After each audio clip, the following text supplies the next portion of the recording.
বিসমিল্লাহির রহমানির রহিম। আসসালামু আলাইকুম। জনতার রান্নাঘর থেকে সবাইকে জানাচ্ছি শুভেচ্ছা। আশা করি যে যেখান থেকে দেখছেন সবাই ভালো আছেন। এই বৈশাখে আম, জাম, আনারস কিংবা পেয়ারা যা কিছুই মাখা করে খান না কেন কাসুন্দি তো লাগবেই। তো চলুন ঝটপট রেসিপিটি দেখে নেওয়া যাক। এখানে সরিষা নিয়েছি ৮০ গ্রাম পরিমাণ। খুব ভালোভাবে ধুয়ে পানি ছেঁকে নিতে হবে কারণ সরিষার ভেতরে বালি মাটি থাকে। আচ্ছা, পরিমাণটা বলে দেই। আমি ৫০ গ্রাম পরিমাণ নিয়েছি হলুদ সরিষা আর ৩০ গ্রাম পরিমাণ নিয়েছি কালো সরিষা। কালো সরিষাটা বেশি দিলে তেতো হয়ে যায়। এখন দিয়ে দিচ্ছি কাঁচা আম। এই আমগুলো কিন্তু খুবই শক্ত, কিছুটা হলুদ হয়ে যায়, এই আমগুলো দিবেন না। একদম সাদা শক্ত সেই আমগুলো দিবেন। যে পরিমাণ সরিষা নিয়েছি এখানে আম নিয়েছি হাফ কাপের মতো। কাঁচামরিচ দিয়ে দিচ্ছি ৪টা।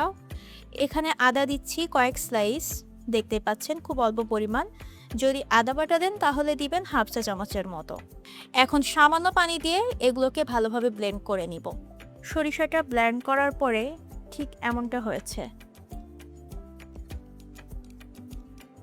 চুলায় ৭৫০ মিলি পানি গরম করে নিয়েছি, একদম ফুটন্ত গরম, দেখছেন বুদবুদ উঠছে।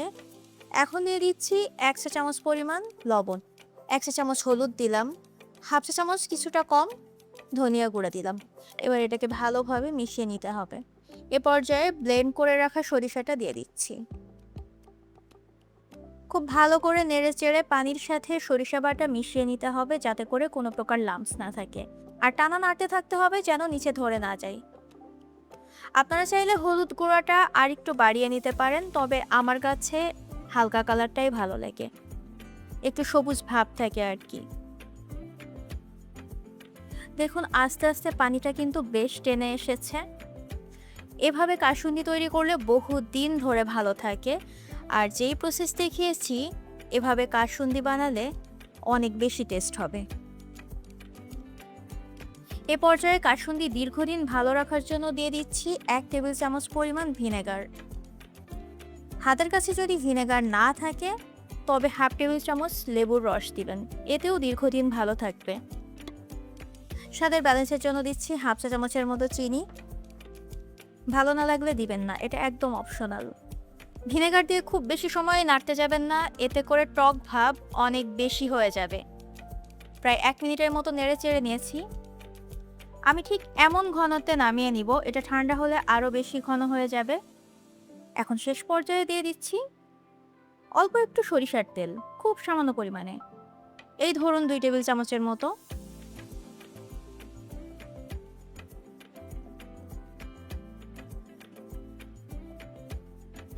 এখন এটাকে একটি পাত্রে ট্রান্সফার করে নিচ্ছি। কাসুন্দি ঠান্ডা করে বোতলজাত করে আপনারা বছর জুড়ে ফ্রিজের নর্মাল পোর্শনে সংরক্ষণ করতে পারবেন। আশা করি রেসিপিটি আপনাদের সবার কাছে ভালো লেগেছে। ভালো লেগে থাকলে বাসায় ট্রাই করবেন, ফ্রেন্ডস অ্যান্ড ফ্যামিলির সাথে শেয়ার করবেন। আরও নতুন নতুন রেসিপি দেখতে আমাদের সাথেই থাকুন। আল্লাহ হাফেজ।